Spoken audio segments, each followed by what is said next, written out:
This is the Home Tech Podcast for Friday, September 18th from Denver, Colorado. I'm Jason Griffin. And from lovely Sarasota, Florida, I'm Seth Johnson. Jason, how's it going up there? Not bad. Coming to you not from the CEDIA show floor.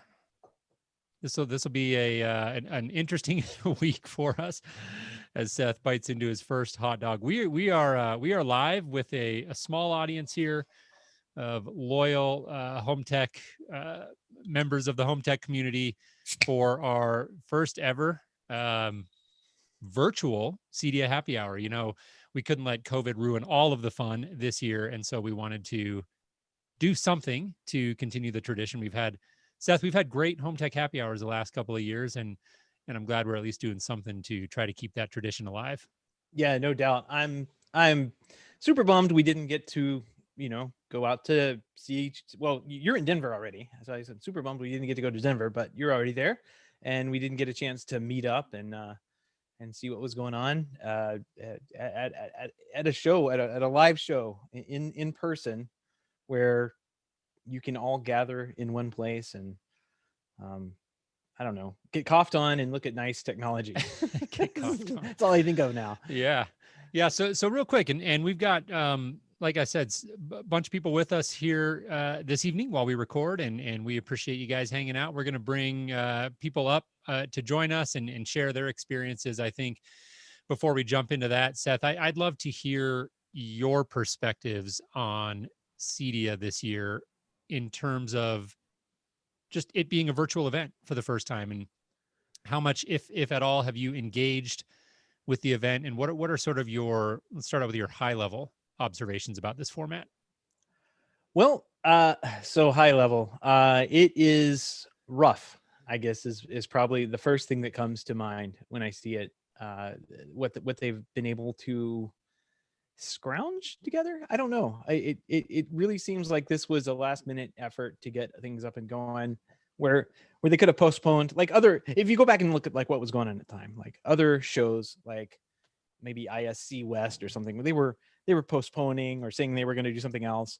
CEDIA was kind of like pushing forward, and Emerald was saying, oh yeah, we're still going to have the CEDIA show. So I'm not sure. I'm sure in the back office there, they were going, what can we do to make an event still if this doesn't happen? Right. Of course they were doing that. But I really do think that this format, I think it's rough. I think because the vendors, if you go to the booths and the vendors, I'm boothing. I was boothing all day today. It really seems like some of them were able to take advantage of the tools that were put in front of them. Like like Sony's booth comes to mind, Samsung's booth, like the big guys, like the ones that had time and effort, time and people to throw at it, like labor to throw at it. Mm-hmm. They really seem like they were ready. But it seems like even some of the smaller, I say smaller, anything smaller than Sony and Samsung, really looks like just kind of like threw something in there to see what would happen. You go to the chat rooms, they're dead, nothing's happening. I don't know. It just seems like from a high level, this was kind of a miss. And I don't think it's anybody at CEDIA's fault for this at all. Like, they're making the best of what they have to work with. Right. So I don't know. I'm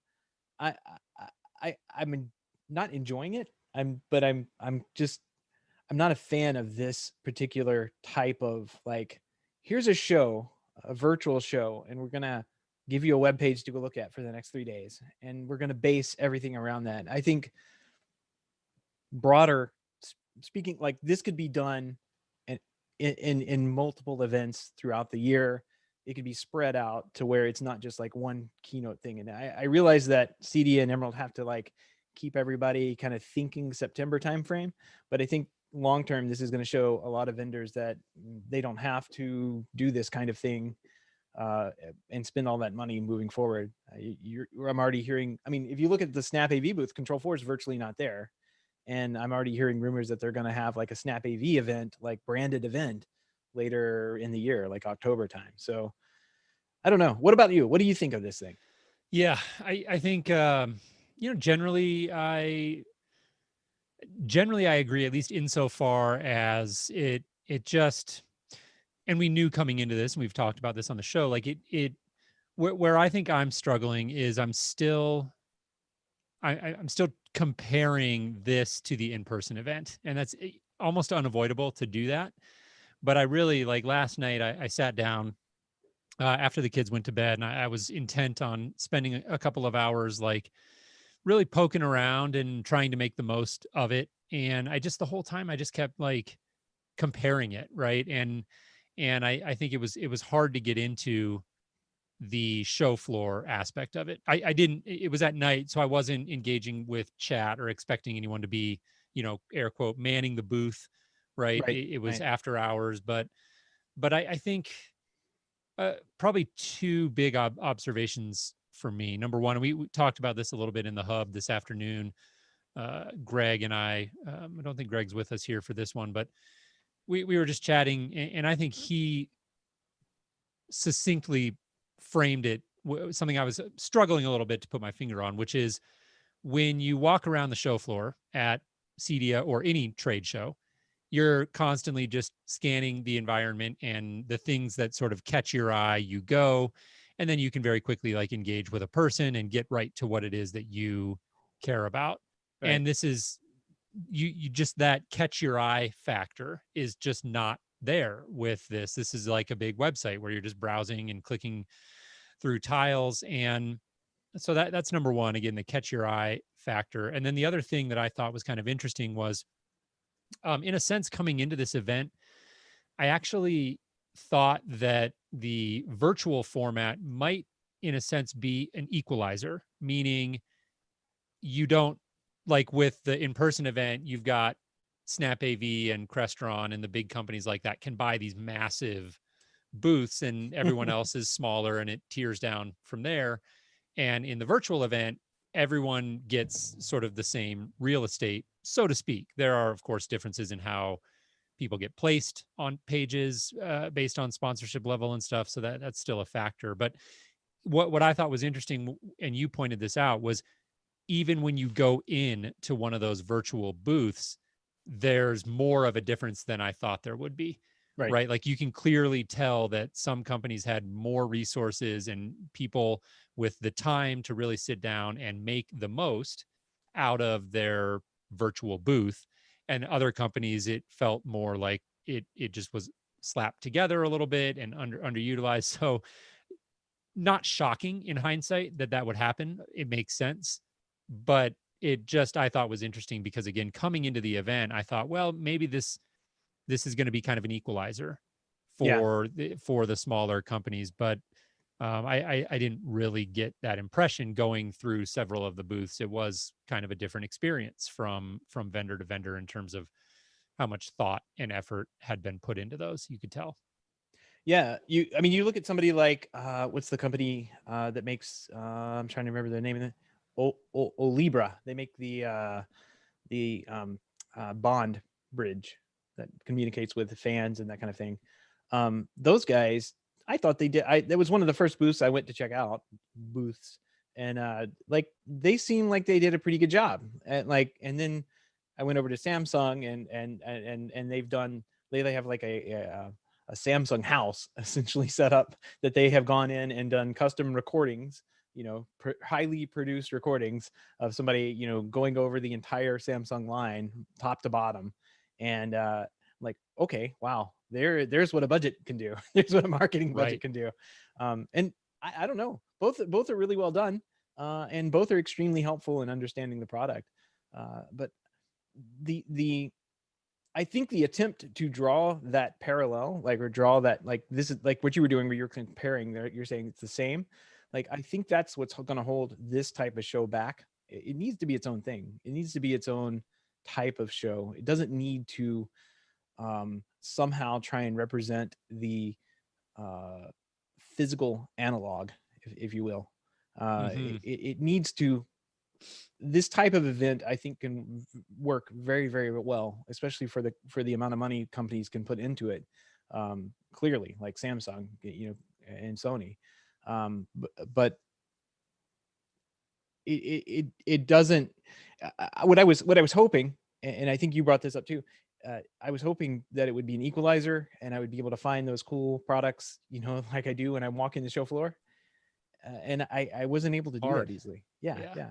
Yeah, and actually, I'd love to, if we can experiment here with bringing Josh Christian on with us. I don't know, Seth, if you have to do that from your side, but while you're looking into that, that has been a general observation that I've had as well. Like finding the cool things that stand out has been difficult. And Josh, are you with us? I am. Cool. How you doing?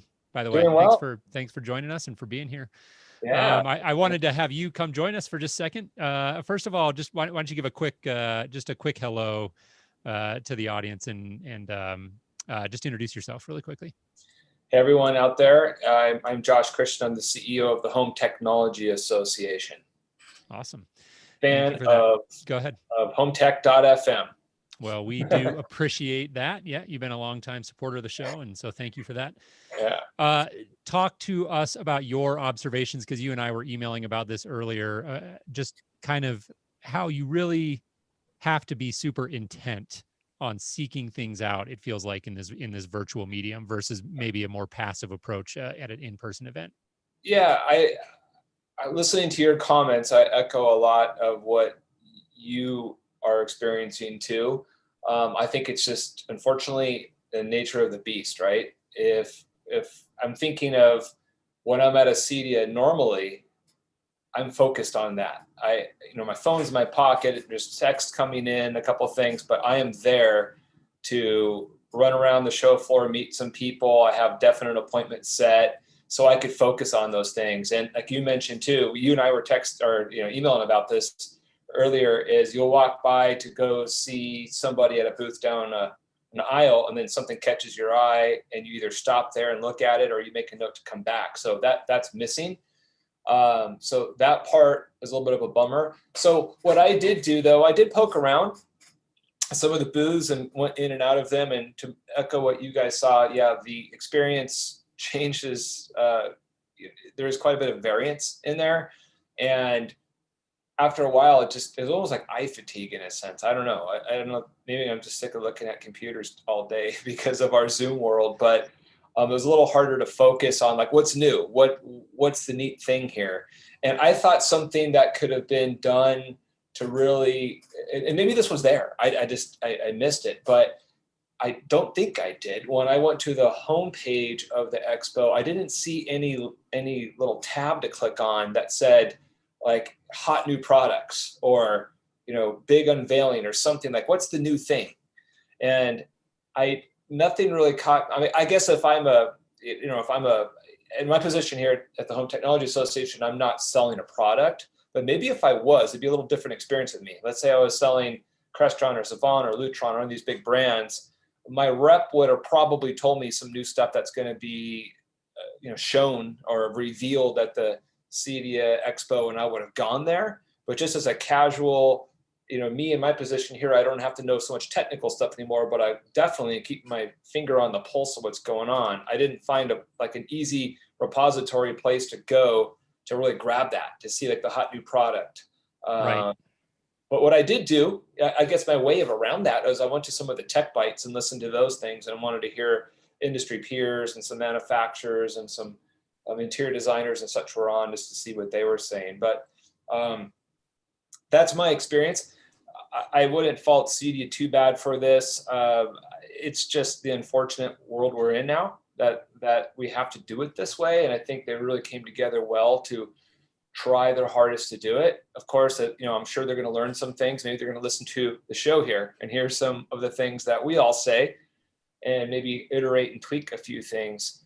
But I was reasonably impressed with how they set up these virtual, booths.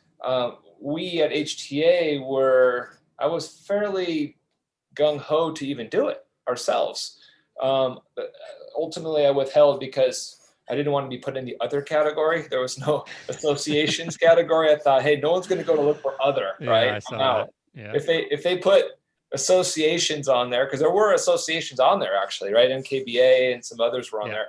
I would have probably done it. But anyways, that's my observations. Awesome. Thanks for asking. Yeah. Well, thanks for coming on and sharing them. Seth, go ahead. Thank you. Like I was going to say, I do believe in this format. I think this is a great, I think it's a great way to get information out to people. And I think, not everything has to be a giant trade show wrapped around like, spending 20 to 30 to 50 to $100,000 on a booth, like people can get their message out this way and at a much lower cost, at least marketing wise. But I think that the tools that we have, like, I was trying to do something a little special for our happy hour here at the beginning. Didn't quite work out. Like the tools are all just kind of rough and hard to use. You kind of have to like put them all together and that kind of thing. So I do believe in this. I don't want to like down it too much, but I think it was just a little rough around the edges this year, and hopefully we don't have to do it next year. But if we do, maybe there'll be some learning experiences that come out of this one that they can apply, like you said. For sure. Thanks, Josh. We appreciate you sharing your perspectives. Sure. Thanks for having me, guys. Will echo, Seth, what you said and what Josh said as well. I think that it would be easy to, I think relatively easy for us to come on this show and nitpick and well, not nitpick, but even just generally talk about all of the things that we didn't like about it. And I think that wouldn't be fair. I think that CEDIA did a good job generally of pulling this together. I felt like the site was pretty rich. I unfortunately have not, to Josh's point, like when CEDIA is an in-person event, we all block our calendars and some of us travel from long distances and it's easier to immerse yourself. And this year, at least for me, and I know for many others, like my calendar is as full this week with normal day-to-day stuff as it is any other week. And so I wasn't able to carve out any, or I shouldn't say I wasn't able, I didn't make it a priority to carve out the time. And as a result, I haven't had a chance to spend a lot of time in some of these things like the networking lounges, the live chat rooms, the meeting lounges. I know they had the ability to book meetings with vendors and things like that. So there was a lot of functionality there that I think has potential. And I think, like you said, hopefully we can get back to in-person events, but assuming that we need to stay with virtual for longer, or perhaps virtual just becomes compelling enough to exist in its own right alongside in-person events in the future, I think there is potential there that I think CEDIA can tap into. Yeah, absolutely. Others. Speaking of training there, I would love to actually bring Eddie on. We've got Eddie Shapiro here, and if you could do that while you're doing that, I know Eddie is an integrator. I'll let him introduce himself in a little bit more detail. There he is. Hey, Eddie, how you doing? Oh, looks like you're still muted. Yep, unmute. Okay. How about now? How you doing, Eddie? Good. Thanks for having me on. Yeah, thanks for joining us. Why don't you give a quick personal introduction here before we jump in? Sure. Eddie with Smart Touch USA in the Washington, D.C. market. Big CEDIA volunteer and all about all things CEDIA. So probably have a little bit to say. Yeah, well, that's great, and we appreciate you being here and coming on. So I wanted to touch specifically on training with you because I know that you've done a bunch of the classes, but before we get into that specifically, would love to hear your general observations as somebody who's invested a lot of your time and energy in CEDIA as an organization. Well, first, I want to say that I'm glad that Seth got his air conditioner in the garage and that you've got your hard drive going, I hope. I do. Yeah. All right, good. We're live. So big picture is I agree with all you guys, including Josh. And I think that CEDIA is doing the best they can. The most interesting thing about this week is just the collision of so many things at once. You had the Apple event yesterday. Crestron is doing their own event alongside whatever's happening at CEDIA. And then you have CEDIA virtual and CEDIA on the floor, virtually as well. So in terms of education, I think Crestron just hit it out of the park. It was pretty impressive, using a different platform, of course. And then I think CEDIA has done a good job leveraging Zoom and and just getting these classes going. The schedules seem to be pretty well organized. So if you did pay for education and you jumped into some of those, it most of the time worked really well. There's also a lot of on-demand content that I don't know if it's behind the educational you have to pay for it or not barrier, but a lot of on-demand stuff, which I think is really good. And there were also a lot of events that were open to everybody. So, and I think that tomorrow there still is a lot of events that you can go to in terms of different panel discussions, et cetera. Got it. And where have you spent kind of the most of your time, and what have been maybe one or two of your biggest specific takeaways from the event this year? So spent a lot of time so far listening to a panel discussion with Walt Zerbe and Joe and another gentleman about 5G. Been listening to how people are pivoting with COVID, classes on 4K, 8K video distribution. It's the things you get every year, and I'm very education focused, so I tend to gravitate towards that. So anything to do with audio, video. I mean, I think Anthony Gramani did a class on audio and basically the acoustics of the room, which I thought was really important. Leslie Schreiner did a number of classes on, basic business practices. Ray Holland did a great class on, moving from technician to manager and just, how to manage people, which I thought was great. Do you find that those classes, the virtual classes, whether they do them in Zoom or whatever, are you finding those are just as productive, or are they? I guess what I'm asking is, which do you prefer, being there in the room when somebody's doing the presentation, or do you mind sitting down watching maybe a pre-recorded type thing, or in some cases kind of a lecture type thing, kind of like what we're doing with this webinar here? So I would flip back over to two things. First, I'm the shiny object in the CEDIA floor kind of guy. I can't get from one end of the CEDIA floor to the other without stopping at 15 different booths, because everything captures my eye, especially if it's well done and well designed, and if it's got a mid-range or a woofer attached to it, I'm there, or a tweeter. so I think a hybrid, like, for example, I think Crestron, again, flipping back to them because they had a really fresh approach to what their classes were, would be good. One of the benefits of the CEDIA Pass for education is that if you signed up, you can watch all of your classes again, I think through the end of the year.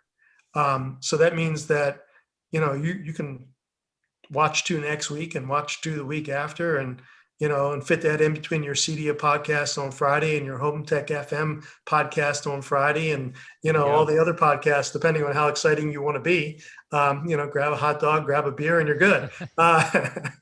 So I much rather prefer to be in the room, because I think when you take yourself out of the day-to-day and you fly to Denver, one of my favorite cities, you fly there and you're in the convention center, you are consumed with what the teacher is saying at the front of the room.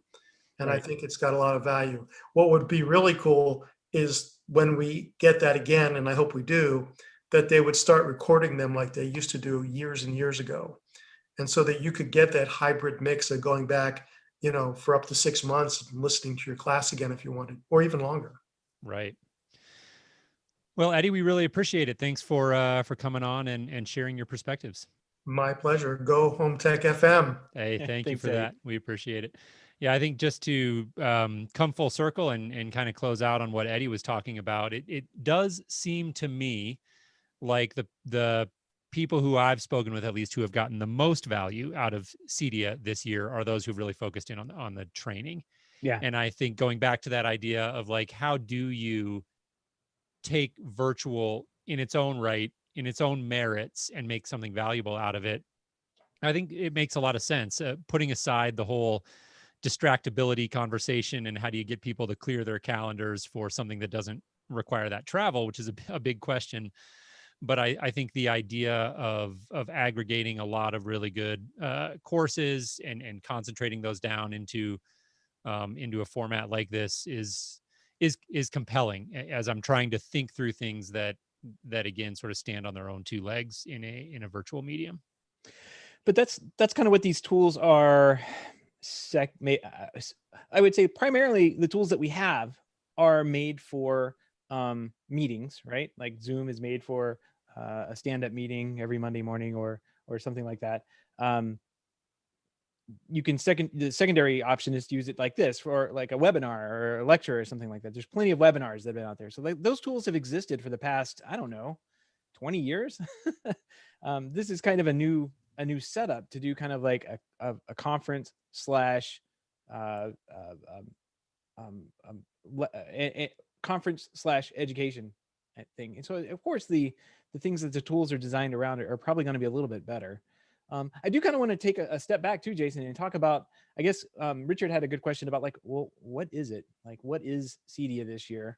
What can you do there? How does it set up? How did they set it up? And just kind of want to go over like the experience, you know, like as you log on to this CEDIAExpoVirtual.com webpage, it's all it really is a webpage. You're presented with, you know, kind of a standard layout menu. Everything is kind of the same. Like if you go to the about page, it's kind of the same like layout and everything as everything else, all the booths and everything. So everything is very similar from page to page. There's an expo hall menu where you can go in and booth, which is what I did today, and go through there. There's an education tab where you can go take the educations, but like there's events tab where you can go in and you know, check out a couple of like the CE Pro Best Awards, the Tech Bites, that kind of thing. It's a couple of lounges to do networking in and that kind of thing. I think most of what I've done, like I said, was hang out in the expo hall, which if you click on it, it's just kind of like lists about 120 brands that have registered for a booth here. You kind of get like just a list of them with a little image next to them, and you click on that, you go into their booth, and from there the vendor has an option to add as little as much information as they want. Some of them have very little information. Mm-hmm. Some of them, like with Sony, I thought did the best job as far as layout goes, and I don't know if they paid for it, which they probably did. But they had their booth had like a virtual, what do they call it? A virtual like booth. And it wasn't like virtual as in like not real, but they had every 2 hours they'd give a tour, a quote unquote tour of their booth. I didn't get a chance to see it because I went in like, I think it was at 3:00. I went in at 4:00 and I was looking around and I'm like, oh, I can't see this booth. But next to it, they had the chat. So you could see the stream of questions come in. And there was just a higher level of interactivity there in the Sony booth than I saw anywhere else. So I think that was done right. I think that's how this should look. I think you should have your live video next to a chat window and run with it that way. That's how you can get that real-time feedback. You can answer questions as they come in.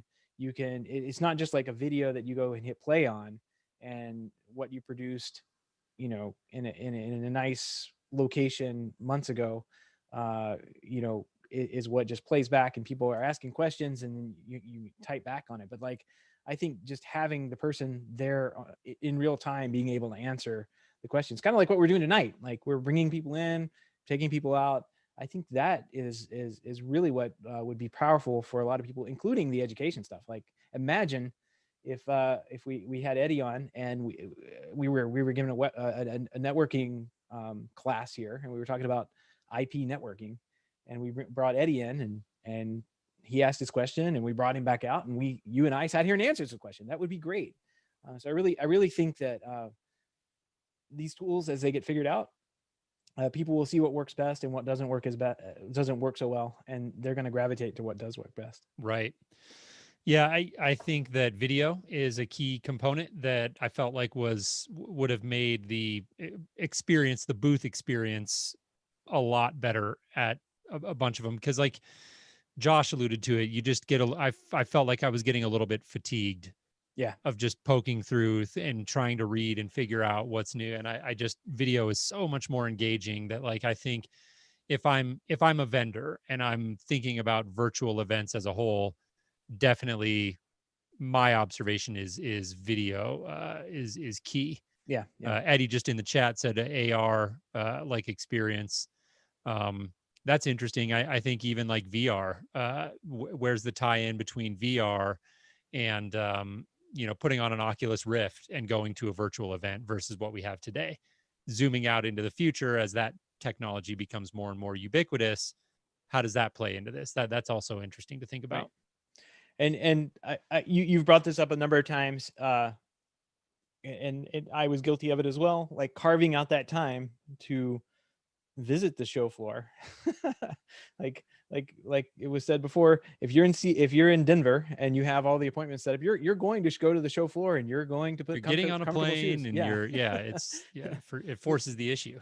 Yeah, exactly. You can't wait till your kids go down to sleep at night, poke around a little bit, get distracted by something else on YouTube, and head off that direction. So yeah, it's a whole different beast when you're there and you're a captive audience, so to speak.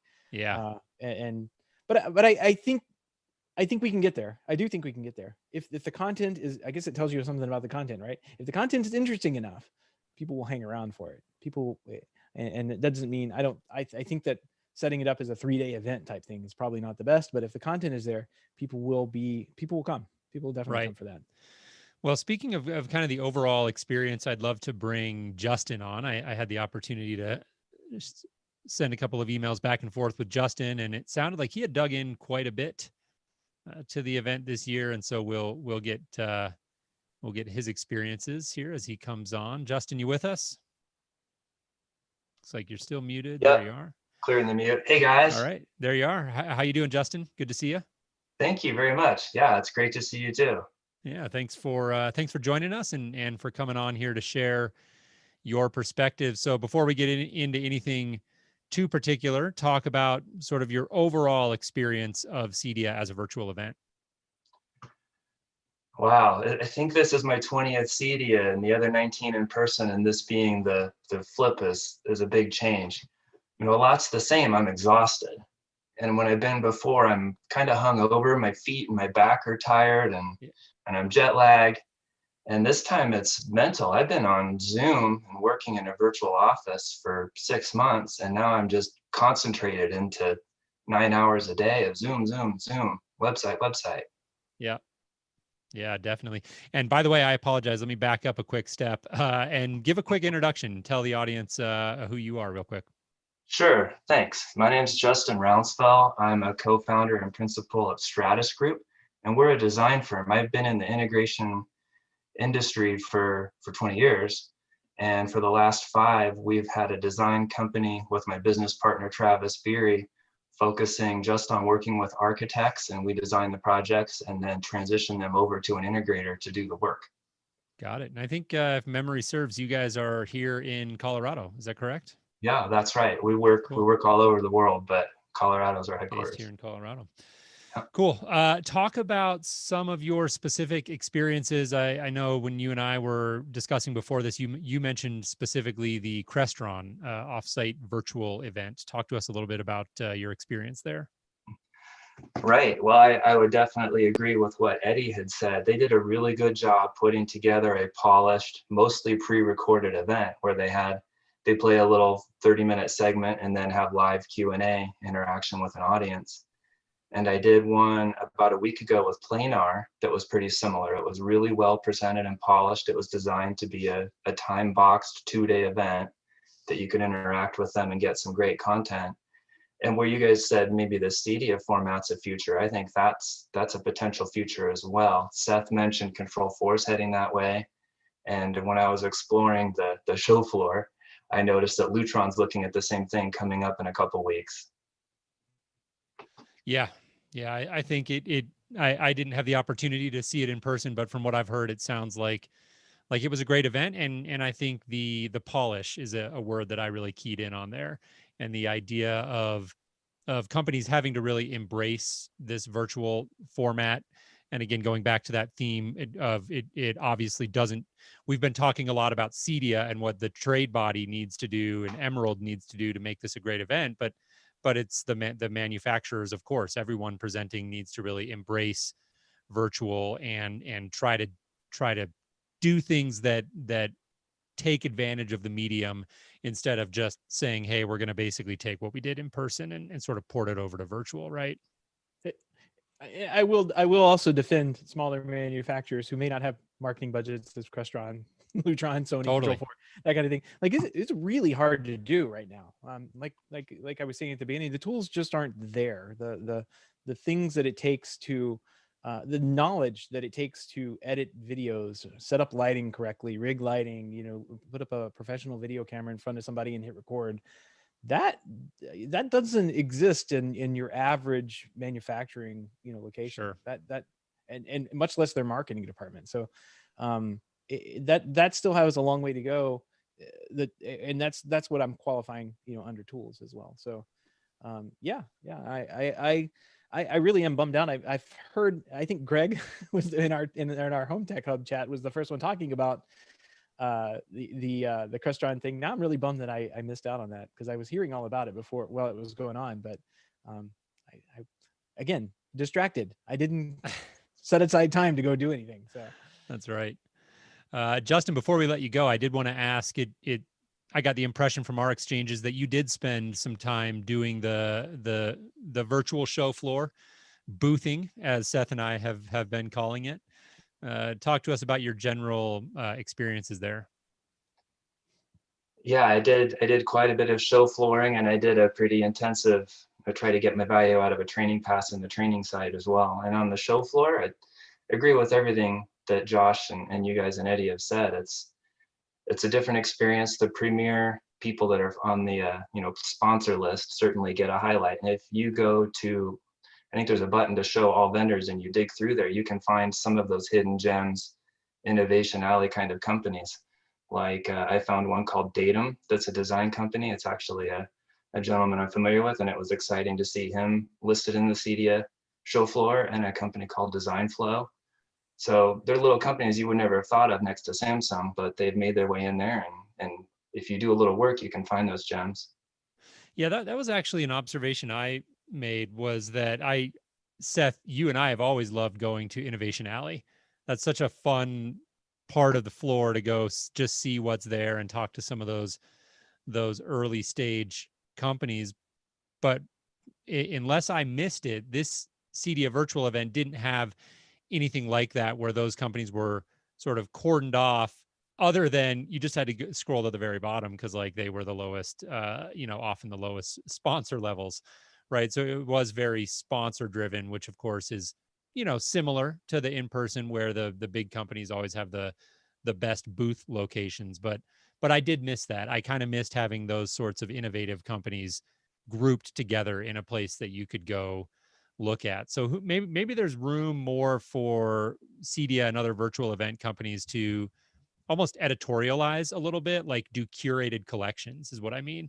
Right now, this year, it felt like everything was very driven by just your high level buckets of product categories, and then of course sponsor levels. But maybe that would be something that in a virtual event would work well. Like you have sort of curated collections of booths that different people in the industry, sort of thought leaders in the industry, could put together and say, hey, here's what you should be looking at. it's a great idea. It's a great idea. And Justin, your feet hurt less this year, right?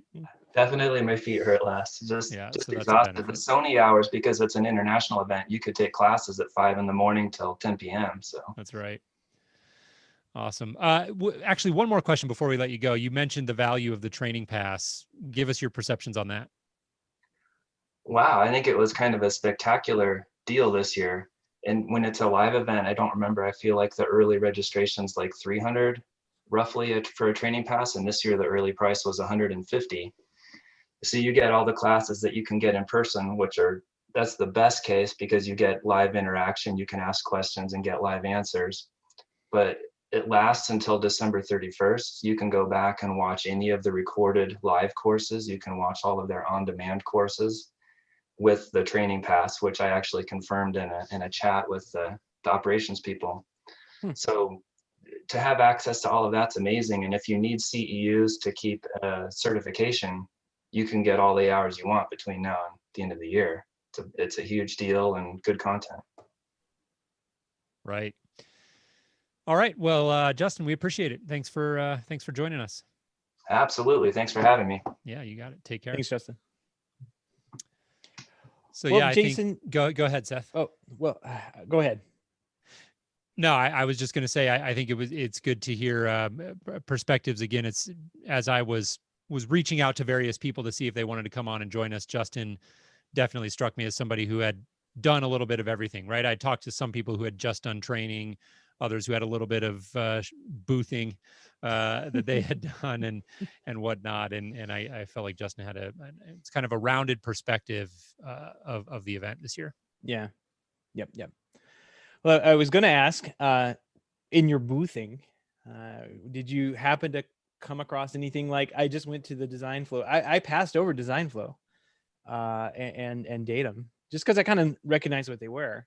But then now I've gone to the design flow booth and I'm looking at his articles and what he hands out. And there's a couple videos that are interesting enough. Like it's piquing my design interest. Like, and what this could be. So I'm going to have to visit this booth. This is going to be a boothing booth that I do after the show. I'm going to check this out. Yeah, and Robert in the chat, no booth babes this year. That's true. That is I'm very here. true. I'm here, Robert. Got my hot dog. The swag was fake. He mentioned that. I actually, I'll come back to your booth question in a second, Seth, but thought that was kind of an interesting thing that I saw just on the topic of the overall experience was they had virtual swag and they had certain manufacturers, like you could, fill out this contact form, give us your information, and the first 50 people will send you a t-shirt and stuff like that. So those I thought were some interesting ideas. I also noticed that they were, when I watched the day 2 video that came out on the email this morning, they talked about how, like, if you filled out these different forms at every booth, like every form you'd get a point, and then the highest point person would get a trip to New York or something like that. So you can see him just trying to do things to drive engagement. And I'm not sure how well those things worked, but I thought they were noteworthy and interesting. I got to be honest, like with my booth tour last night, I didn't find a lot of things that I made notes about, right? Like it just was, I got quickly fatigued and distracted and kept finding myself like looking at other things. And I think going back to that theme of distraction, like it just takes a lot of intent and digging to find a lot of gems. One that I did find that I thought was kind of interesting was the Ring X line, and just seeing Ring really continue to push. They've been one of those companies that, of course, came at the market from the straight to consumer angle and have continued to push more and more into the professional space. And so I thought it was interesting to see that line and see them continue to really double down on how can we do things to improve our offerings for professionals. They're integrating with HoloVision now as one example. There's a Ring HoloVision integration. So just some interesting things there. But generally, I was more paying attention to the overall experience and how the different booths kind of compared to each other. And I didn't find a lot of noteworthy products, but I think you uncovered a few gems in your digging. Yeah, I mean, well, even speaking of Ring, the Savant integration with Ring was kind of shown off, and there's a nice little video that they put together on that. So if you haven't seen exactly how that works, go check it out. They have, of course, they have taken the time and integrated the video in with the control system, so that's working well. You can initiate, you can basically use the Savant app as your Ring app. You can even toggle on and off the lights if you wanted to on some of the the lighting devices, like the spotlight devices.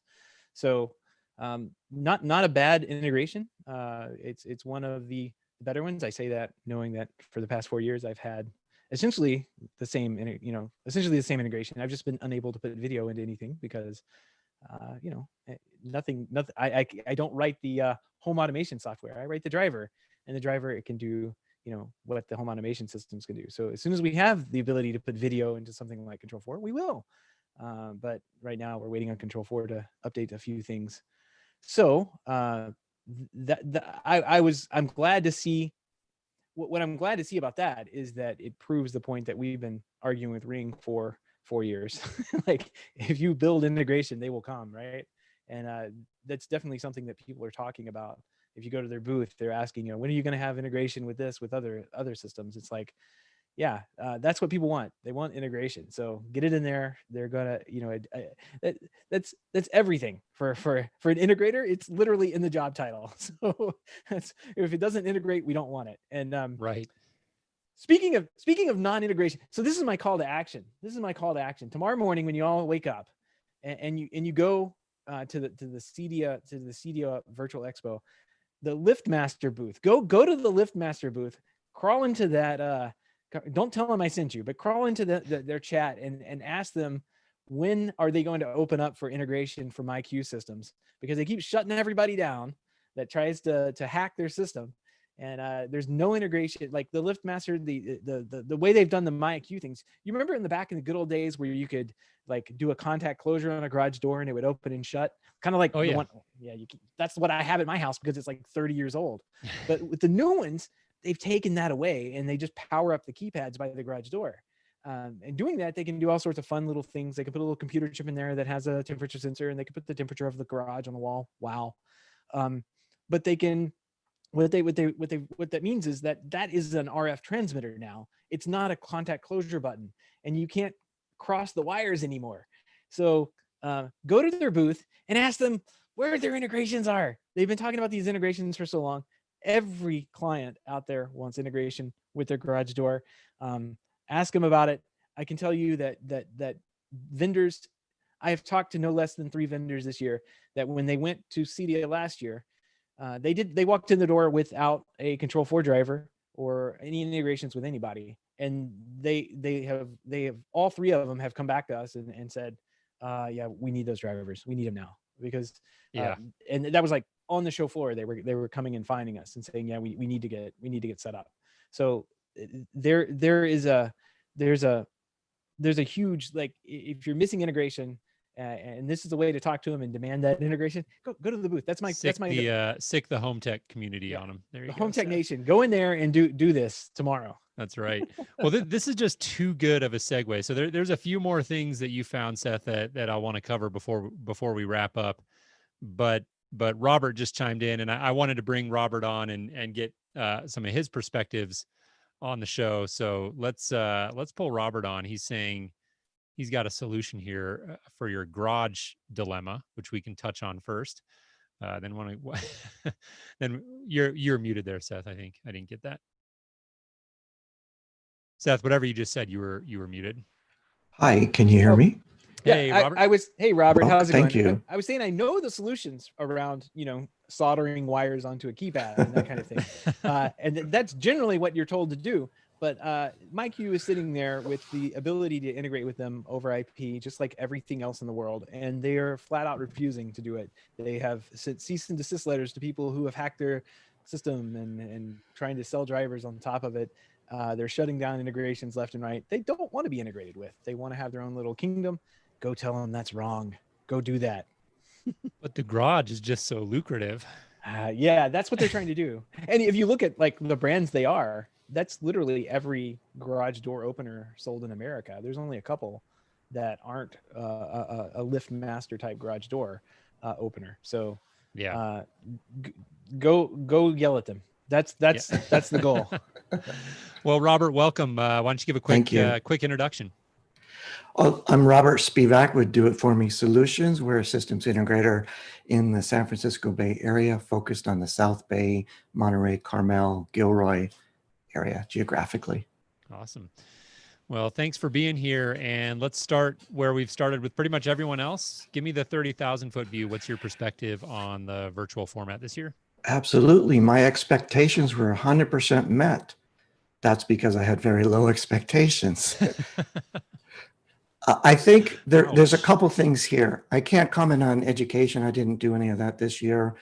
But I think the majority of the boothing is just a curated hand-holding of website content. So that's certainly very minimal. And I was hoping or thinking there might be more. But the key here is interactivity is missing. I think the reason you go to a scheduled event or make an office stay and stay home instead of calling on clients is the ability to have interactive content. And the websites, the virtual websites, all the little posts that link you back to their existing trainings or product announcements, very disappointing. I did one of the little chats with a vendor. It was nothing more than an old text chat, which is okay. Someone came on quickly, they started talking to me, and then they disappeared and never finished answering my question. But I would have liked if there was a button that said go live or go Zoom or even go audio to have escalated that into a one-on-one real-time conversation right at that moment. And I think the I can speak a technology little is bit there. to this. The technology is there, and let me just say the package pricing is there as well. So it's an extra fee to do that. I'm pretty sure, because a lot of, if you look at a couple of the other booths, they'll have the one-on-one, schedule a one-on-one. You can do that there. But not schedule. I mean to transition live. I'm Just go there straight text in. chatting and just hit a button and pop up on the screen. I think in general, this is extremely embarrassing that an AV visual audio industry has not used any AV tech at all. We're using in this virtual experience, this, as you said, tech that's been around for 20 years. Yeah. This type of virtual trade show has been done before COVID. It was done 3 years ago, 5 years ago, 6 months ago. There was nothing here that really tried. We could have, I don't mind bugs. I would have been happy if they have tried some new things, even if it didn't work perfectly. But there was no effort to try anything innovative and show off our skills. Yeah, I'll agree with you there. And I will say that, I will say that I did notice Crestron and another company called maybe Liberty or something like that starting to push out what I've been preaching here on the Home Tech podcast for a while. They're talking about their like, what do they call them? You know, the work from home type thing, the integrations with the little small products that they have to integrate, for integrators to put premium cameras, premium sound, premium lighting into people's homes, set up studios in their home office.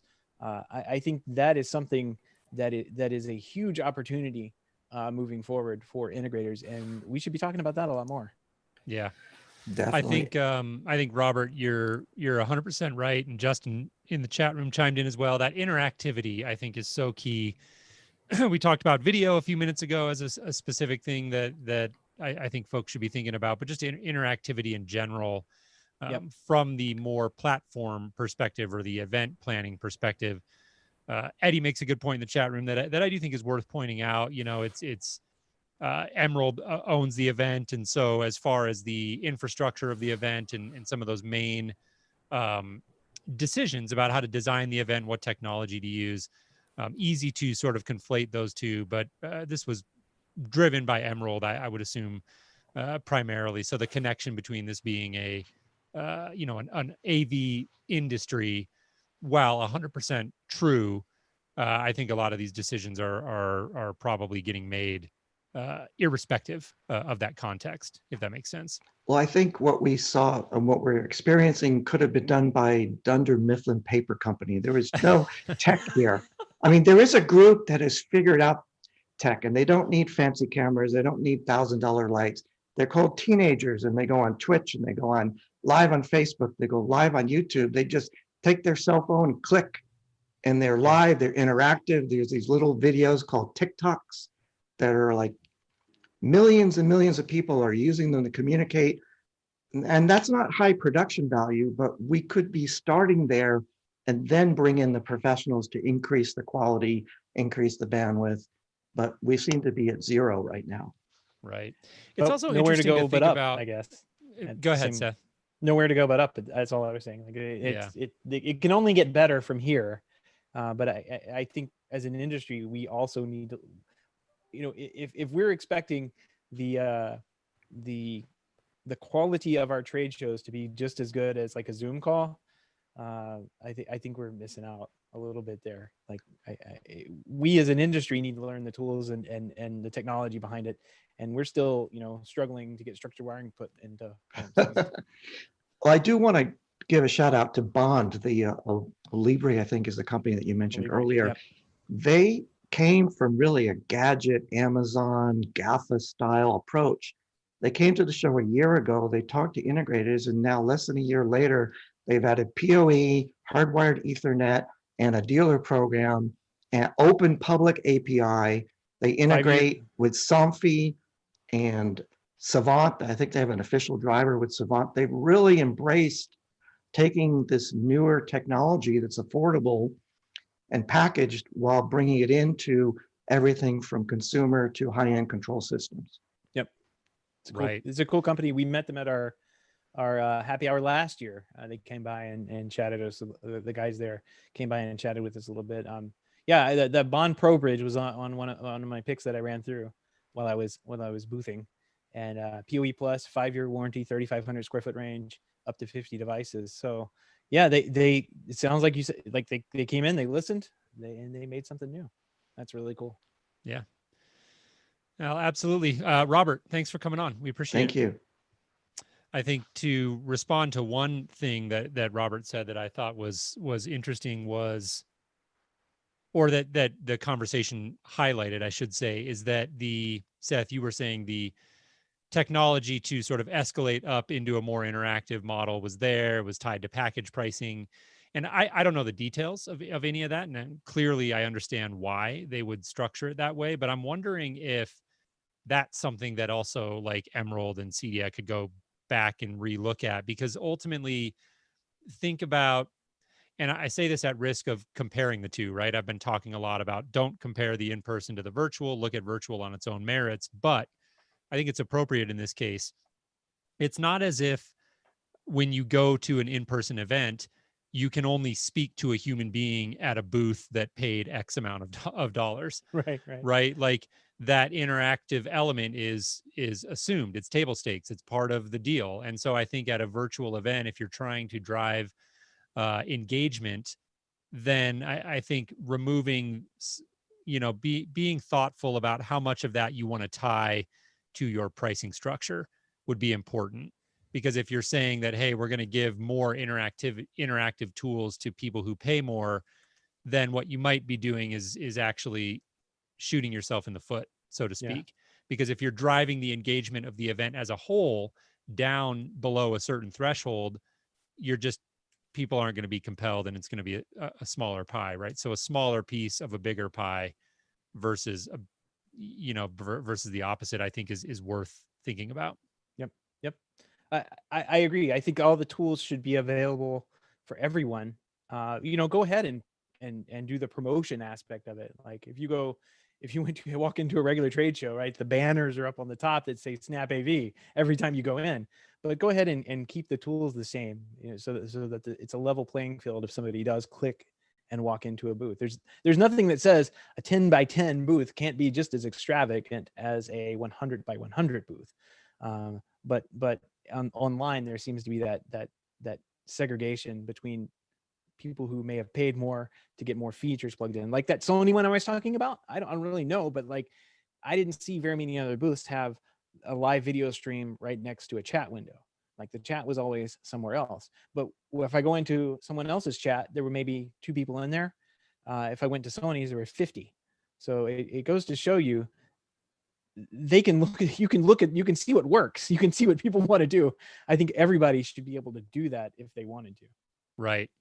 I think Robert also made a really good point about video, and like while I can totally see what you're saying with the high production quality and like let's step up and do it right, I think like you have to segment it a little bit and say like, okay, for certain parts of video, like if you're doing your product showcase video that you want to highlight what's new, like yeah, that's probably not great to do like a TikTok selfie necessarily.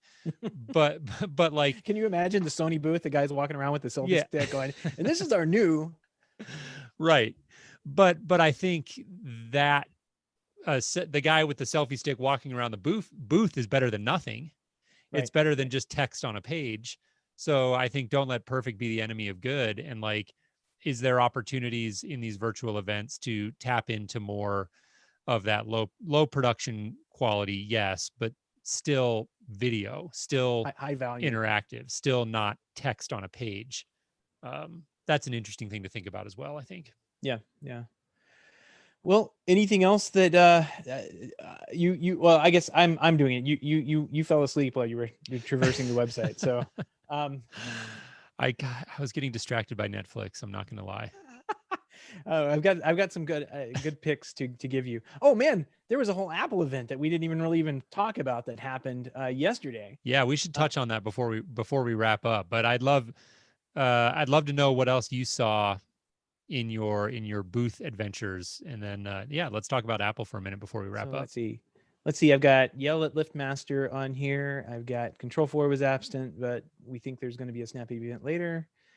I did notice there were 2 lighting brands that had kind of shown up. Maybe there's more, but I noticed 2 like lighting brands, as in like lighting fixture brands. We've seen these in the past, but they weren't like as big as these 2 vendors are. WAC and American Lighting are both kind of pushing themselves into the integration market. Mostly, I think, because when you get into DMX control and low voltage control of lighting, like electricians probably get to that and they're like, no, thank you. I don't want to get involved with DMX controls. And the integrator's like, yes, bring that on. I'll take that. So I think you're seeing that type of lighting come in. WAC, I guess it's WAC. I'm not sure how they pronounce that company.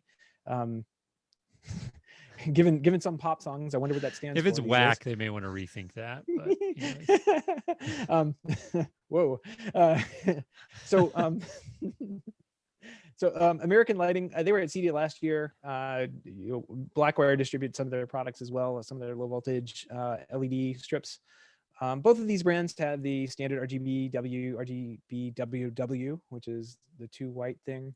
And then they have the tunable white solutions as well, like the standard, like, and you have the standard LEDs as well. So something to keep an eye on, I think. We've been seeing rumbles around that type of product for years. And I think the lighting vendors are realizing that integrators are kind of an untapped economy for them, or an untapped marketplace for them.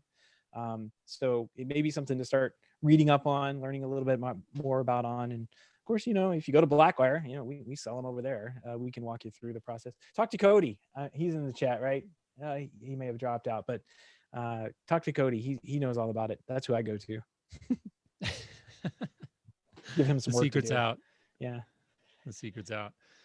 Good stuff. What about this? Yeah. Go ahead. You might be going there. Yeah, I think I am. Go ahead.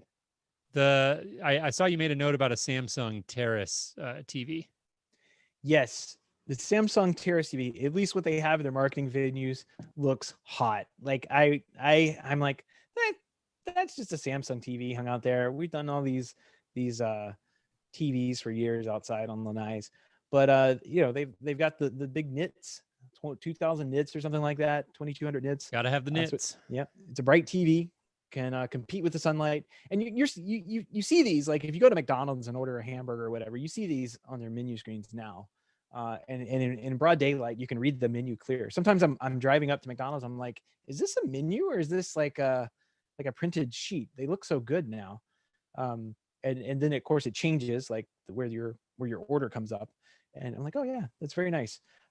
So those technology is moving away out of commercial and into the home. I think they had another Pro line thing they were showing off. Of course, the wall thing they show that every year is kind of like their Halo product. That's what brings everybody to their booth to check out the wall. And then you realize that no, you probably your client probably can't afford it, and you probably don't want to put this in. So get just a nice Samsung OLED or QLED and put that on the wall.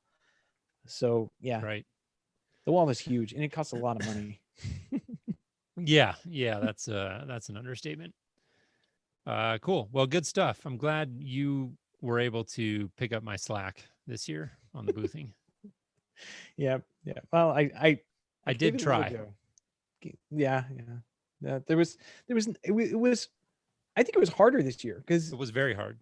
in the past you could walk to certain areas where you like Innovation Alley. That's where I love to hang out. That's where um you meet guys like Nate with Connected, which you interviewed last week. That's where you meet guys over at Cavo.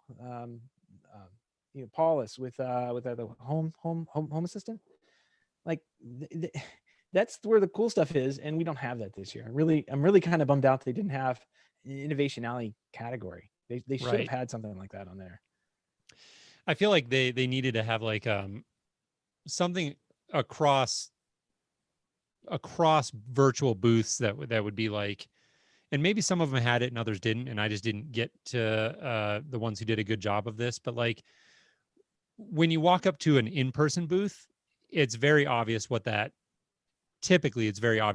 company is trying to highlight. They'll put the things at the front of the booth. There's lights pointing at it. It's bright colors. Like you get all of these visual cues about what you should be paying attention to. And I felt like that was missing, where I would click in a booth and I wanted something to grab my eye.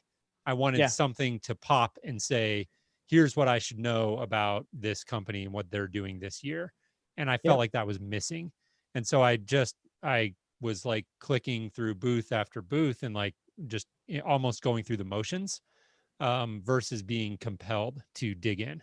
Yeah, if you go to the all brands page, you're presented with a list, and if you're a vendor, you have a little thing that says upload your icon here. Well, it looks like most everybody has uploaded their icon. They follow the instructions, but that that should have been like a place to put some advertisement, because that's the most prominent thing. Like as I'm scrolling down this long boring list, nothing's really catching my eye, because there goes Google's logo, there goes HDMI's logo, there goes Hisense logo. Who cares what your logo is? Tell me, drag me into your booth somehow.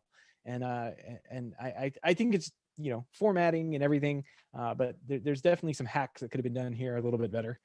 Yeah it's interesting. Well, I think at risk of being repetitive, I think we've covered some good ground with CEDIA this year, and I think overall, again, to close out, my impression was a bit of a mixed bag. I think like Robert, I didn't have terribly high expectations this year in terms of the booth specifically. I was generally impressed for the first time around in terms of the overall like level of like I think, I know Robert said that he was kind of disappointed and it didn't feel like they really pushed the envelope, but I don't know. I felt like a lot of work went into it, and I could tell that it was an event that, had I blocked off my calendar and had I really done the thing required to really focus and pay attention, like I could have gotten more out of it this year. So I think generally my hat's off to CEDIA for pulling something together. I can't imagine that this was an easy thing for them to do. And to Robert missed the One Vision, not stickers, Robert. They were urinal cakes. Yeah. Urinal cakes. One Vision urinal cakes. One of the most genius marketing, guerrilla marketing ideas that has come out of the show. And guess what? We had that last year. I was hoping that One Vision would one up itself this year, and nothing. We can't do anything now. I don't know how we were gonna one up that one, so we got another year to figure that out. Got some more time to think about it. Cool. Well, Seth, what do you say we spend a few minutes on the Apple event before we wrap up? Yeah. There was an Apple event suddenly announced. I think in between, it was about a week's worth of notice. It wasn't very long. I think a lot of people went to watch that thinking, I know Greg did, because he was very perturbed in our chat, thinking that he was going to be able to order a new iPhone. They did not announce anything to do with iPhones. It was an iPad and Apple Watch event. And if you're interested in those two products, and 50-50 chance you are, who knows? I think they had a pretty good showing. They introduced some new Apple Watches. And then they also introduced what is it called? A new iPad Air, I guess. They spec bump on everything, but the iPad Airs really look a lot better. They look like mini iPad Pros. So Jason, since you've been putting off that new iPad purchase, I think it's time. I think we finally got you get the SSD put in Easy there. now. I just got my hard drive installed. Give me some time to catch my breath. Well, I do want to follow up on that because we should have talked about that last week, but I was out. You were out. How is the hard drive? Oh my God, life changing. Yeah, I never doubted that it would be, right. I do have to say that the installation was actually really simple. What was the company, Seth? Otherworld Computing, I think. Yeah, Max Sales, OWC. Yeah, OWC, Max Sales. I want to give them a shout out because they made the process really easy. The first hard drive that I bought was a different kind that was much more difficult to install. And as soon as I realized that, I got gun shy. But they had a different version, like a PCI version, that they had a video and everything, and super easy. The physical installation, I think, only took me about 20 minutes. And they have a nice kit that you can buy. It comes with all the little tools that you need, little plastic pry bars and special screwdrivers and all that stuff. So super simple. Honestly, the probably most difficult part of the process, which wasn't all that difficult necessarily, but it was just, I didn't anticipate quite how long it would take for the, the clone, the hard drive clone. Yeah. I have like 890 gigs on my hard drive. I got a bunch of videos and stuff. So cloning took a long time, but it went off without a hitch. And it's like I got a brand new computer here.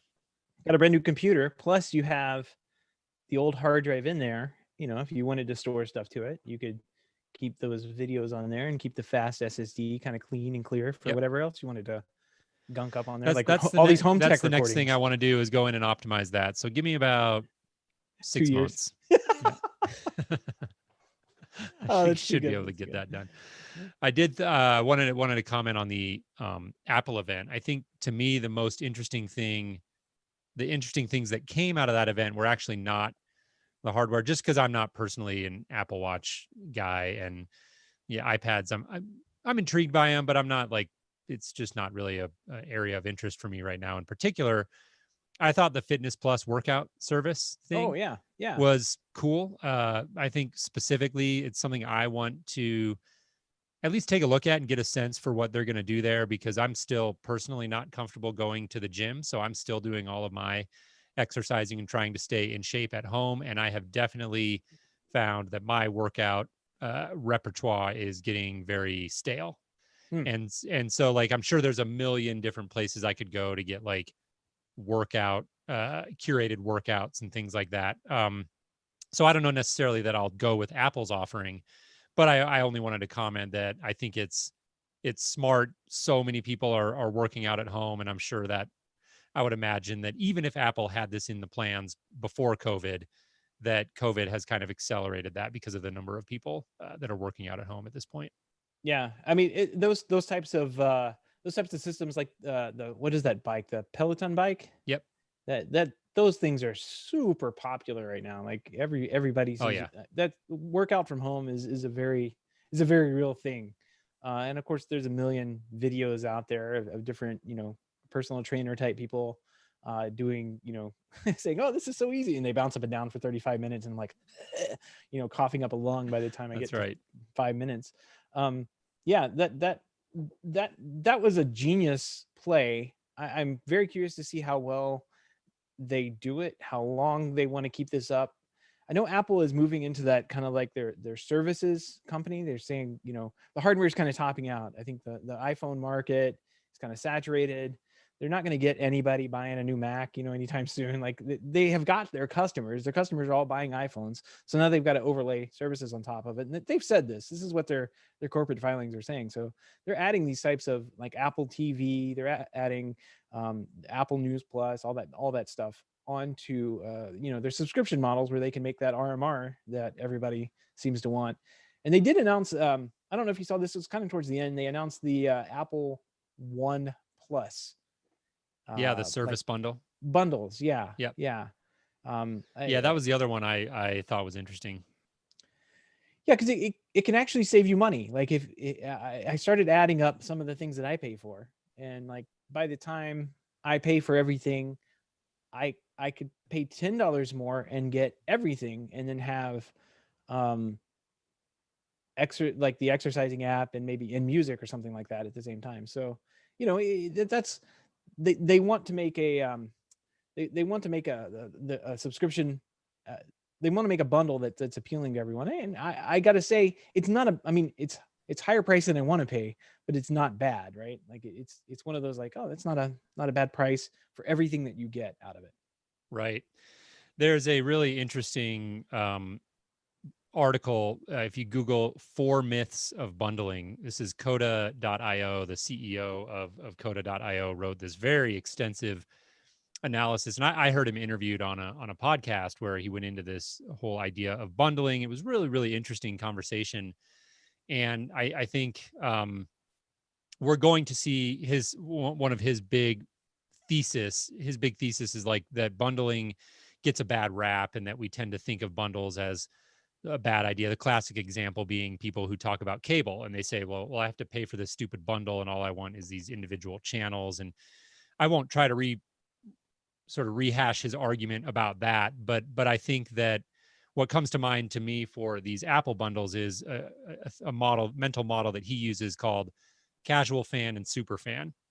And the idea is that, with bundles, what you're really trying to do is drive value to casual fans. So in this example, Apple would look at it and say, hey, we've got super fans, and those are people who they have the activation energy required to go out and buy Apple Music on its own. And they have the activation energy required to go get iCloud storage on its own. And then we have super fans who will go get TV Plus on their own.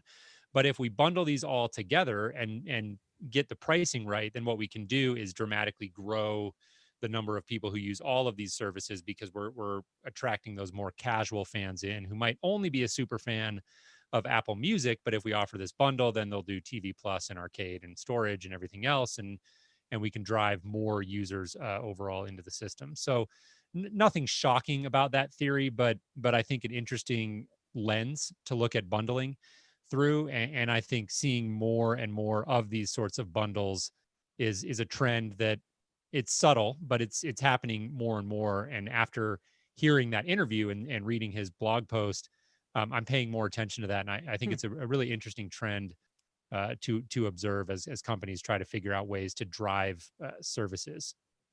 Yeah. The super fan thing kind of like have become a super fan of the Apple TV Plus since they gave it to me for free, and I think it's going to be like a $5 a month type thing. Like I want to say it's $5 or $10 a month whenever the free thing runs out. So like I was going to renew that anyway, and as I start adding up the things that I already pay for plus the things that I'm not paying for that will be added in, the bundle makes a lot more sense to do. Right. And I won't be using this silly Apple Arcade thing, because I'm just not a gamer. Like those games, they actually stress me out. I'm not good at that. Like I get so worked up when I'm playing video games, and I just can't handle them. I'd rather. Not good for your blood pressure. They affect me, and they will keep me up at night. Like the mind just goes or whatever, and I just can't do it. Can't do it. What I do get enjoyment out of is my wife loves to play video games, and I just watch her play. There you go. She goes and I don't have to have the stress of missing the jump 6 times. Leave that up to her. So, that's right. All right. There's one more thing. One more thing I thought that was interesting. They announced a new family thing for Apple's trying to sell more products here, but they announced a little family thing for like basically kids to have watches, right? So if you get your kid an Apple Watch, they can you as a parent can kind of monitor that and like set it up as like a sub account, and they can run off and call you from their watch and all that good stuff. I think it requires the cellular one, but it's kind of almost like a standalone unit, even though it's like part of the family account. It's like a standalone thing.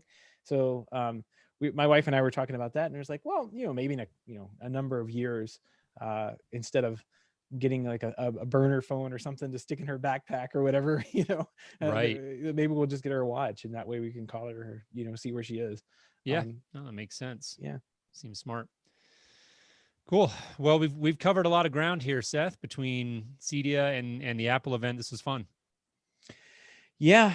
I gotta say, I'm very curious as to where all this goes. I do want to get back to the out of this normalness that we're in, and get back to boothing in person, and meeting and seeing everybody in person. It was a bummer to have to cook my own hot dog today.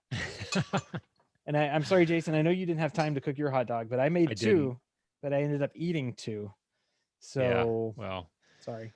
Better late than never. I'm going to go up and cook a hot dog now. I had my heart set on a hot dog, and I got stuck in meetings late and had to rush right into this. But this was fun, and I want to extend a big thank you to everybody who attended and hung out with us and came up and shared some of their perspectives. That was really fun to hear from others and gain those other perspectives on the event this year. Yep.